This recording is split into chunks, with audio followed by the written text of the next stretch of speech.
All right, I think we're started. And by the way, my name is Jeff Hammond. I'm a consultant, engineering consultant that works for NDOT, the Nashville Department of Transportation, and we're hired to do some of the technical work and the outreach work for the traffic calming program. And Harrison Turner is here as well, and he's part of that team, and so we work together on these projects. So a couple of things that we're going to do tonight, three main things. We're going to give you some background, a little bit of an overview on the program itself. And then we're going to look at some of the tools that we have. She's saying she's not able to hear. Can you hear me okay, Harrison? I can hear you, Jeff.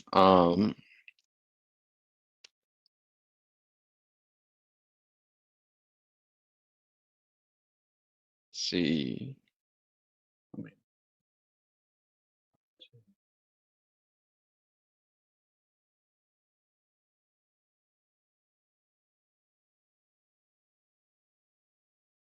Hello, Anisha, can you hear me?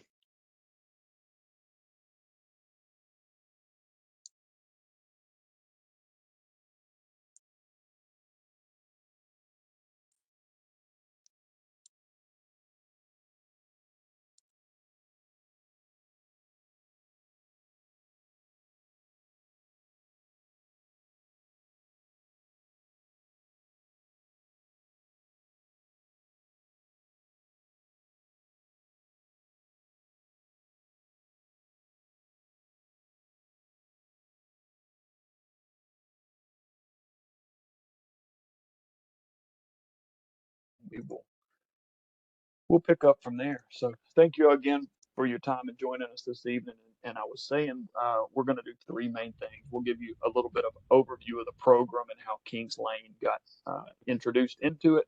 And then we'll look at some of the tools that we have at our disposal in this program for traffic calming. And then I'll show you that concept that we have to date for the project.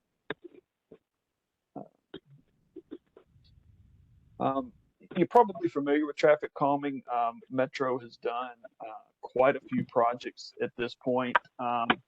Most people think of us as the speed cushion program, and that's what we do. We do a lot of those, and so we'll claim that.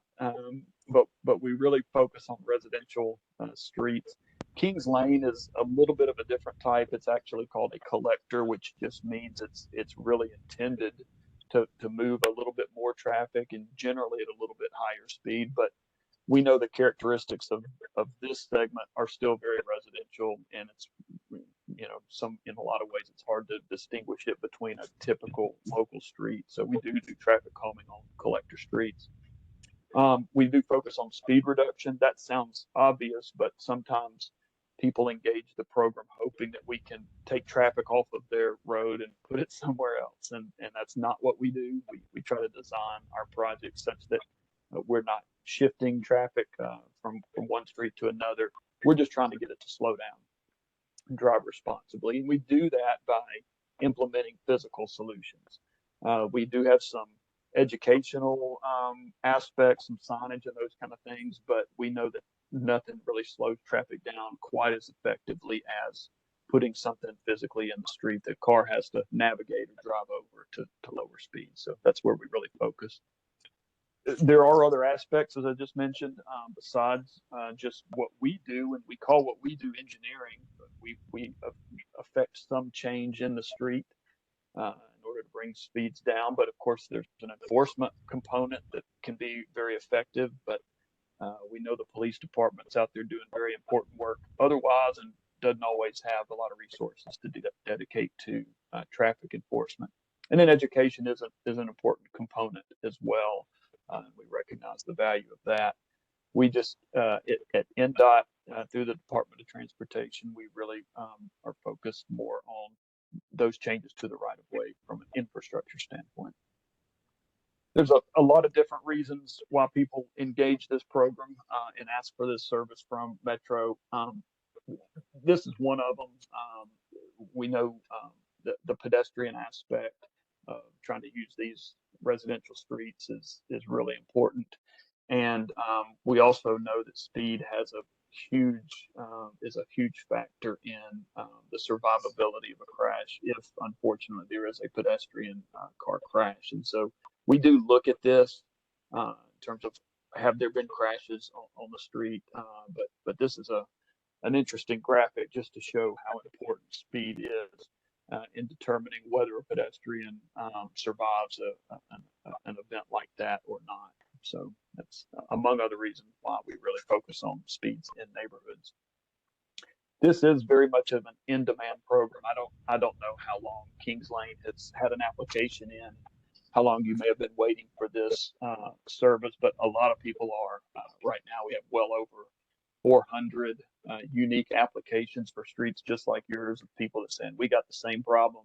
People are driving too fast in our neighborhood and on our street, and we'd love for you to come do something about that. And so I guess it's a good thing and it's a bad thing. It's a bad thing that you qualified because that means you were in the upper rankings of some of the worst streets that have this issue. It's a good thing you've been able to access the program. I see the comment there that it's been 5 years. I don't doubt it at all. Congratulations. I guess it's been a long time coming, but this isn't a program. And I will say this is at this point you're in the program. If you and your neighbors agree from a ballot standpoint, we can talk more about that. It's not a funding issue at this point or anything like that. You're in the program and you will receive traffic calming if it's something the neighborhood wants to have happen. A little bit about how you got here. When you made that application, we went to work from a data standpoint, collecting some data on the street, and all 400 plus of those streets got the same treatment there in terms of what we collected and then evaluated all those in a prioritization process. And these are the criteria that we use. There are 5 of them, and they're kind of split between traffic aspects like the number of cars that drive on the street every day and the speed that those cars travel, and also some more of the pedestrian type components. Do you have sidewalks or not? Are there bus routes close by or not? Are there schools or parks or things that people might want to walk to or not? All of that type of data is wrapped up into this prioritization matrix. And we take the top ones that score in this composite way. So you see some of the aspects or some of the criteria that we use here. Vehicle speed is the predominant one. So 45% of the score comes from speeds. And so you kind of have to have a speeding issue for you to score well in this. That's sort of the point, because that's what our tools are really targeted towards is lowering speed. Here is some of the data that was collected for your street. By the way, we are looking at the segment from Clarksville Highway to Buena Vista. I'll show you that on the map here in just a second. 85th percentile speed is just kind of the engineer's way of saying it's at that level that our industry, it's not just us, it's kind of a national industry wide method that says if 15% of the people are going faster than this, that's a significant number of people. And at that point, we consider that kind of a speeding issue. So that threshold for this street was 45 miles an hour. So that means 15% of the people were going faster than 40 miles an hour. Of course, it's posted at 30. And so again, just your position there puts you above other streets that you made it into this cohort of projects. You got about 2,300 vehicles per day on the street. That's kind of average, maybe slightly below average for some of the streets we're working on, if you can believe it. It sounds like a lot of traffic. It is, but we will traffic calm streets up to about 5,000 cars a day. And then the street width, and this is approximate. We will be really honing in on this and getting some more detailed information after this meeting when we move into the true design phase. But it's about a 21-foot street, wide street. That's pretty typical metro street. So we've got about 10.5-foot lanes. That's a good thing. We don't like wide streets. The wider the street, typically we see the higher speed.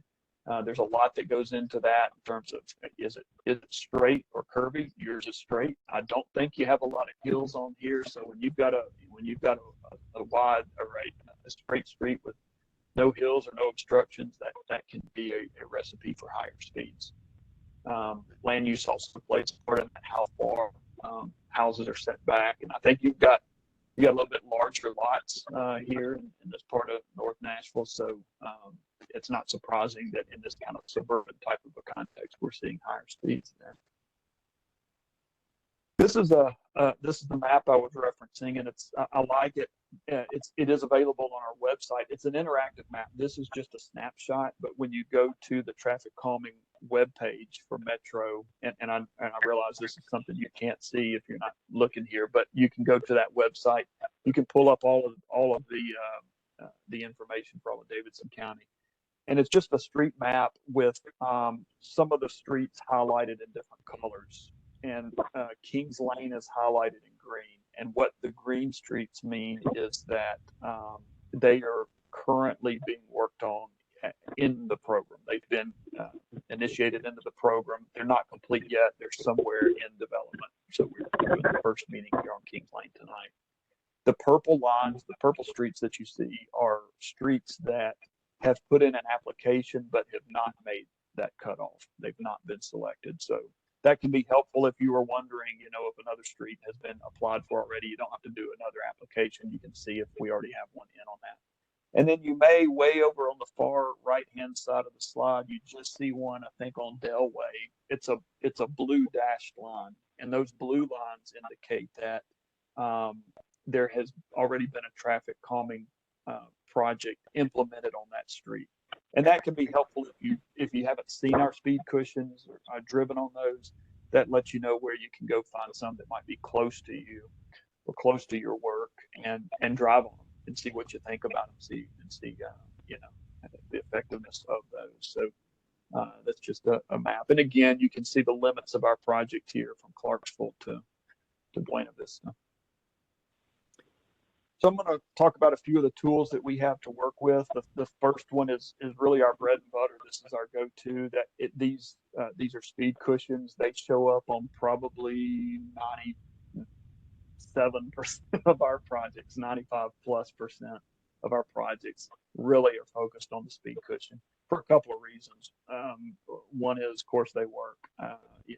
They're a known commodity here now in Nashville. We've been using them for several years. Another is they hold up really well. Another is they are manufactured to specifications from a factory. So when we get them, we know exactly what we're getting. Some of the older versions of this were actually formed on site out of asphalt or concrete, and those can work great if they're formed just right. But there's no question, they come from the factory. Every one of them is exactly the same. They install exactly the same. The markings are always so there's a lot of consistency there across Davidson County. Another one is it gives us some flexibility in the design. There's a couple of design aspects that we can modify as engineers when we're designing these projects. The most obvious one probably is the number of cushions that we use. You have some pictures here that a couple of them show a 3-cushion design, and a couple of them show a 2-cushion design. This will be a 2-cushion project, and we know that because all of that's only a function of the width of the road. So with a 21-foot wide road, we'll put 1 cushion in each lane. That's what we would propose, and that will work very well. The only reason why we ever use more than that, 3 cushions, or we've even had some 4 cushions, is when the street is wide enough that we need to stretch the entire width. We know from experience that we don't want to leave a large amount of space either between cushions or between the outside cushion and the edge of the road. Even between the outside cushion and what could be driven around, like a flat yard or something like that, because we know when we put these out, there will still be people who will drive around them if they can. And so we take steps to prevent that. Sometimes we'll use the sign like you might see in that upper left-hand picture. That prevents people from driving around. Nobody wants to hit one of those steel signs. Sometimes we'll use a bollard or something like that, but I don't think we'll have a big need for most of that here on Kings Lane. I think the width of the street and our configuration will work very well. We can also change the length of the speed cushion. So our typical, our standard length is a 10.5 foot speed cushion. The longer it is, and this would be the dimension as a car drives. So as you're driving down the street, that's the length of the cushion. The longer it is, the more gentle the treatment is. So it's more comfortable to drive over. The trade-off there being is you can drive over it a little bit faster. The shorter it is, the more abrupt and the more aggressive it is. So you need to slow down even more. We try to design these based on the context. We look at the amount of traffic on the street. We look at the speed limit. We looked at whether it's a collector or not, and in the land use. And so typically more in urban or in very, very dense urban areas where we really want to slow traffic down. There's a lot of pedestrians and things like that. We may use a 7 foot cushion. As I said, our standard is a 10.5. And in more of a rural area where there's less density or there's a really high level of traffic, 4,000 or 5,000 cars a day, we'll go to a 14 foot cushion. So we just kind of design that. They all are effective in their own ways. We just look at what we're trying to achieve with the street and how we choose that. A very close cousin to the speed cushion is a speed table. Obviously, with the cushion, you notice there were some gaps in between. That minimizes the impact on some very important vehicles that are driving on our streets, and those are things like ambulances and fire trucks. We want to minimize the impact on those folks because they need to get to where they're going quickly. When we don't have that consideration, we use speed tables, but honestly, every street, can have an emergency, can and will at some point. And so we use these very sparingly. Some cases like on park streets or something like that, we might use these, but this is kind of a special case. Works just the same though. It's just a continuous, basically one big speed cushion all the way across the width of the street.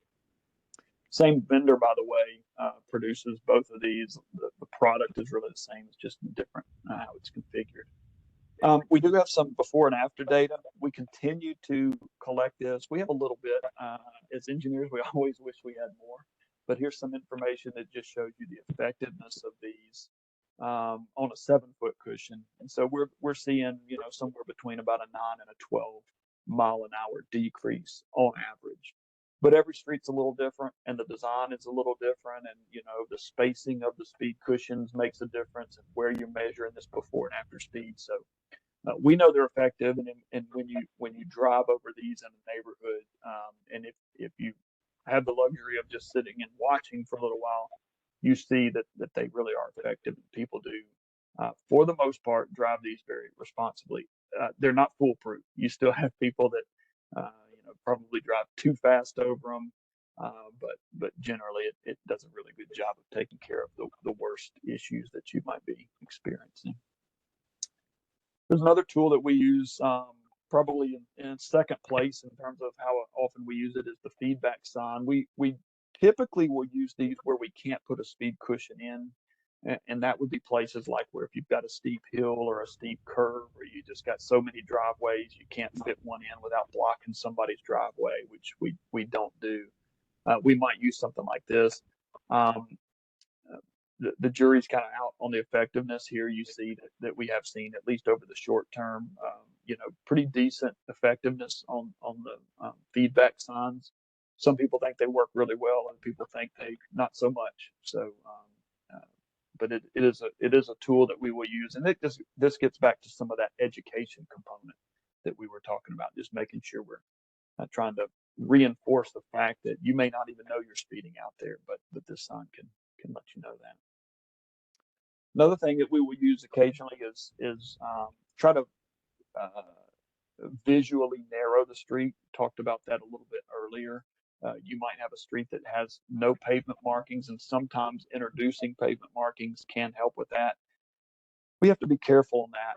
We don't do this very much, because sometimes when you add a center line like you see here, that might make the street feel narrower, but it also might communicate that this is a higher classification road, and it might actually encourage speed. So we look at this very carefully. A lot of times we might add edge lines where there are none, again, just to visually bring the road in. just a little bit, make those lanes a little bit narrower to have a positive impact on speeding. Traffic circles, we keep them in the toolbox because there might be a case out there, but I'll tell you, we don't use them very often. And the major reason why NDOT does not use these is because of impacts to really, long wheelbase vehicles, not wide wheelbase, but long wheelbase vehicles like school buses. And school buses are another one that they're on a lot of metro streets, and if they're not there now, they may be next year. You just never know based on the children's, who's enrolled in school, who's riding the bus, and those kind of things. So we're very slow to use those just because they can really impact school buses' ability to drive through an intersection. And you got to have some really big intersections. I don't think Kings Lane is probably the place for a traffic circle, but in some neighborhoods, we have used them in some neighborhoods in Davidson County. Another one that's really more of an urban type treatment is the bulb out chicane. The bulb out, you see the picture there on the left, just basically where an intersection has been built to a very wide standard, which we know can encourage higher speeds, traffic entering or exiting into that intersection. And so sometimes we can narrow those with paint, with those plastic delineators like you see there. Chicanes are some where there's two places that I'm aware of in Davidson County that have had these for a number of years, and it's just sort of an artificial zigzag. It's usually in partnership with some on-street parking, and so again, it's an urban treatment that's probably not very fitting here on Kings Lane. So there are some other things that people ask for occasionally. They'll say, what about putting a new stop sign in, or can we get a signal or something like that? And those might be fine ideas. They're just outside the scope of what we do in traffic calming. The way to ask for those resources is to go through Hub Nashville. And Hub is, if you're not familiar with it, it's a great service that Metro provides. You go to hub.nashville.gov or just call 311. You talk to the operator, and they have a whole host of services that you can request through that. It's kind of the clearinghouse for all of that stuff, and it's not just NDOT. Most every Metro department is represented there. Sometimes people ask for sidewalks or bikeways, things like that, so we do have some information on that. Again, Hub is your best source for any of this because that's where those requests are logged and recorded. And you've got some things like vegetation removal and those types of things can be important to beautification there. So let me show you some specifics about this street, really just one in particular. And this is the slide I want you to see, and we will email that out if that's easier. However, or you can just pull this recording up and look at it later. However, it's easier. The purpose of this meeting is to get some engagement from you, let you give some information, make sure we're in contact, and we'll be as responsive as we can to get this information to you however we can. So this is just an aerial picture looking from the sky down on the limits of our project, Clarksville Pike to the left there, where you see the little traffic signal system or symbol, and Buena Vista Pike on the right-hand side of the slide where you see the stop sign. Everything in between is our project, and so this just shows you, as of right now, how we're thinking about this project. Like almost every project we do, this will be a speed cushion project, and I think these will work very well. The limit, the length of this is just over 4,700 feet. That's important to us as engineers because the way we lay these out, and you see there that we're proposing speed cushions at 6 different locations. And the way we arrive at that is we take the total length of that project, and we're looking for an average spacing of somewhere between usually about 400 to 600 feet in between each set of cushions. It can be a little more, can be a little less, but that's part of that balancing program. So we're looking at trying to achieve that average spacing, and at the same time avoiding things like intersections and driveways and those types of things. Again, I don't think you have any significant hills or curves here, so that helps. On the Clarksville Pike end, there's a couple of commercial properties. We wouldn't suggest, we're not going to recommend putting anything like in front of the gas stations before. All of our treatments would start after you get past the the driveways and off to those gas stations, and really where you're entering the neighborhood proper. So that's how we lay those out. At this stage, for this first meeting, this is as much detail as we have. I can't tell you exactly the properties these would be in front of or anything more than what you see here. In our next meeting, we will have more of that information. But what we would like to do from you here this evening, if anybody looks at this and says, well, we've got a real issue at some intersection or something you need to be aware of, or at puddles at a certain place, and drainage isn't so good, those types of things are really helpful for us to know about. So, because what we're going to do after this meeting, if you come back on the other hand and say, we like this looks like exactly like what we had in mind, that's good information too. And what we will do is go from this meeting and actually start the design. We'll be out there walking the street, looking for any other issues that we see once we get our feet on the ground and are actually walking it and seeing it in person. So that's kind of where we stand. So if I'll stop for a minute and see if you have any comments and you want to put those in the chat, or if you're able to just unmute yourself and talk to us, we would invite that now. Okay, this is Anicia. I want to say that I would like to see something at Boyd Drive. I have had my mailbox, my yard practically messed up in the front. And to be honest, had I been at the wrong spot at the wrong time, I would have gotten killed. The guy would have run over me with the trailer. Then, let's see, we've had another wreck at the telephone pole at that section. Someone they flipped over several times into the yard next to mine.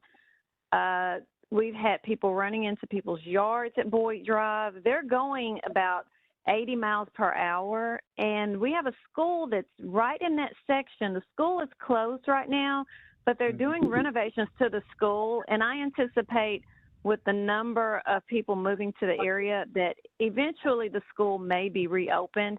But I live at Kings Lane and right at Boyd. It's terrible. It's terrible. Yeah. And so these are crashes. They're just running off the road. Is that what's happening?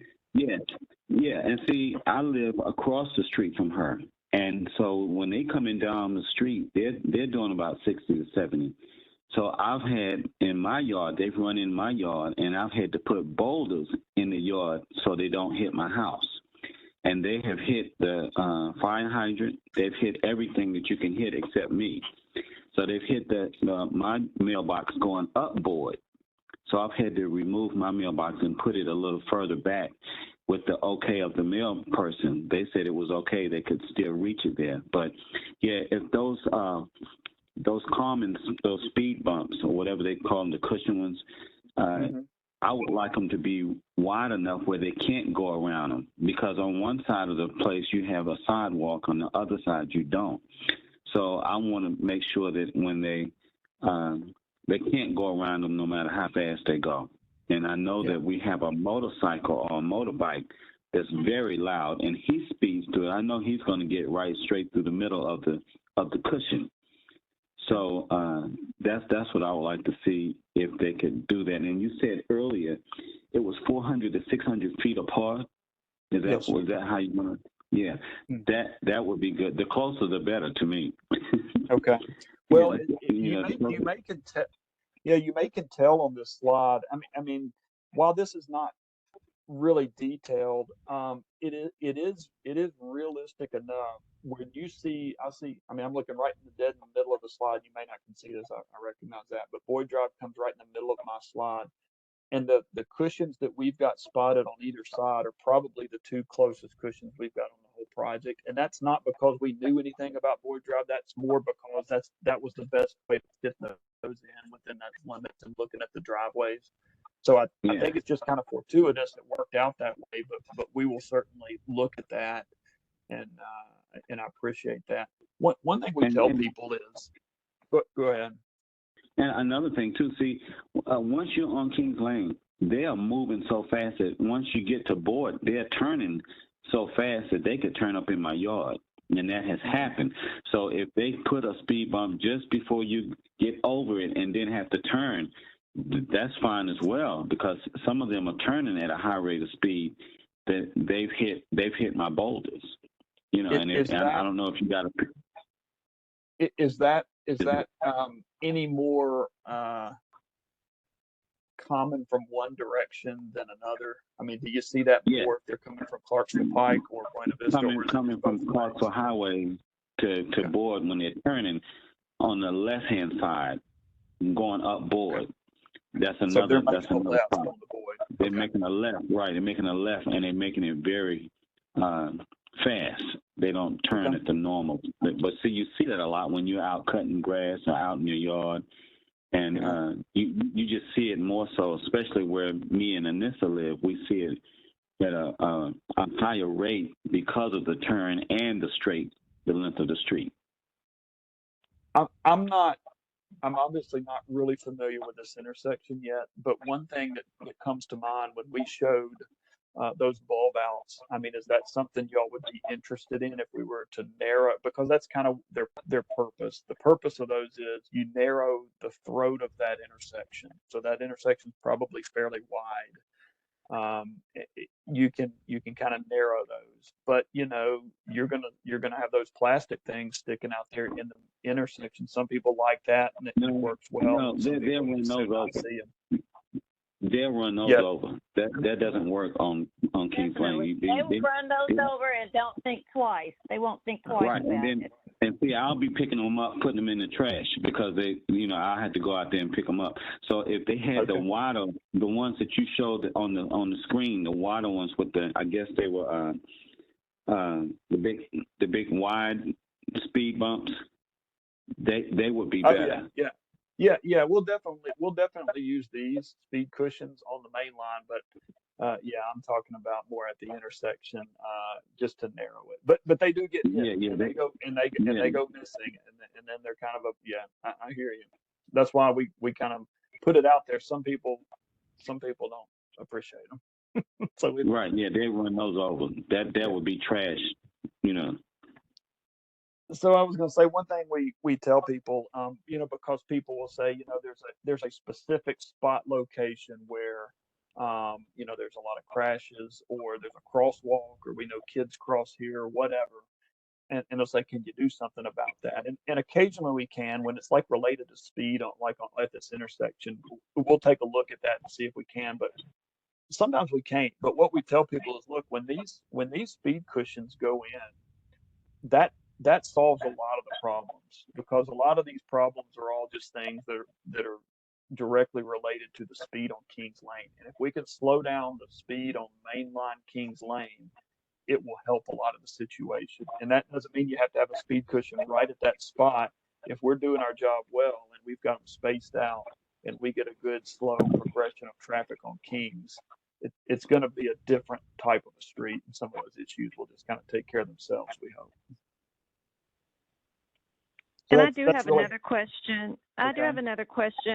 With the meetings. I will always be on the meetings unless something happens that I can't be. I will always be on them. My neighbor will make all attempts to be on them. If no one else participates, they want it, but if they don't participate, this will move forward based off of what your recommendation is, what we want. I mean, because we have taken the time to actually be on here. Sure. Yeah, let's talk a little bit. If this looks good, we'll again at our next meeting we'll show you a little more detail about this. But okay. We'll work on this as being kind of where we're headed. So let's talk a little bit about the process. Right now we're at meeting 1. That's the red circle that you see. The next step we will do is go into our design, where we'll be out on the street walking it and taking detailed measurements and then developing actually design plans. And that's what we're going to show you at the next meeting.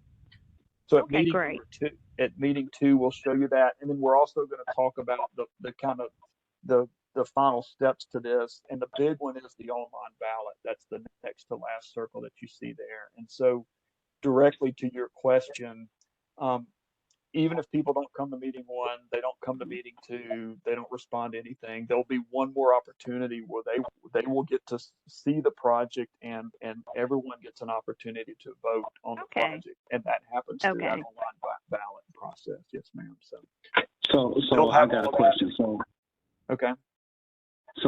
will I get a card like I got here before in the mail, or when the next meeting is going to be?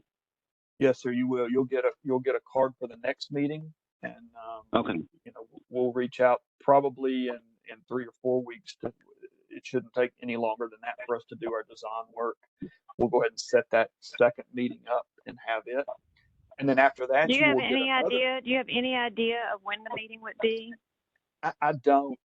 This one has really, it's kind of lagged, but behind some of the others in this group of projects. Like I said, I think we can be done with our stuff in probably about a month. And after that point, we would reach out, and the quicker we can get that second meeting set, the better. And I'll tell you why, because NDOT just announced 85 new projects coming into this program, and that's a lot. And so if there's any way we can get ahead of some of those, it would be better. And go ahead and get that second meeting in, and then that triggers that ballot process, and then that puts us in kind of a more of a known time frame for the rest of the project. So about 4 weeks, I would expect. You know, we should be 4 or 5 weeks. We should be reaching back out again to get another date that works for y'all for the second meeting. And then there will be. I was going to say there'll be one more postcard that you get, and that would be that ballot postcard that takes you to the voting page. So you should get 2 more cards out of this process. Okay. All right. If you that's really all the information I have. I'm gonna if you have any other questions or think of anything else you want to tell us as we're in this design phase over the next few weeks, feel free to reach out to either of these email addresses. I'm Jeff. I'm that bottom one. Sorry if you came on later and didn't catch my name, but I'm Jeff Hammond at birchtransportation.com, or the NDOT address above that one. Kind of a generic one, and that's called several people. That goes to several people. They check that. So feel free to email one or both of us and let us know of any questions, or we'll be glad to follow up with a phone call or whatever we need to do. And that would be if there's anybody on here that wasn't able to see that slide and needs any of this information emailed to them, we'll be glad to do that too. Just reach out to us. And that's the QR code or link to the Traffic Calming website. They've done a great job overhauling that. There's a lot of resources there if you want to learn more about the program, or that map is on there, and the ballot process, and all kind of information. So appreciate y'all joining tonight. Thank you so much. Thanks a lot. Appreciate it. Sorry for the technical difficulties getting started there, but we made it through. Well, we appreciate y'all joining us. Any final questions or comments? No, but I'll just send you my email. I'm going to send you my email tomorrow so that you'll have it. That'd be great. I'd be glad to have it. Well, again, thanks very much, and enjoy the rest of your evening, and we will look forward to talking with you soon. Okay. Thank you. Thanks, Good night. Bye-bye. Good night. Bye-bye.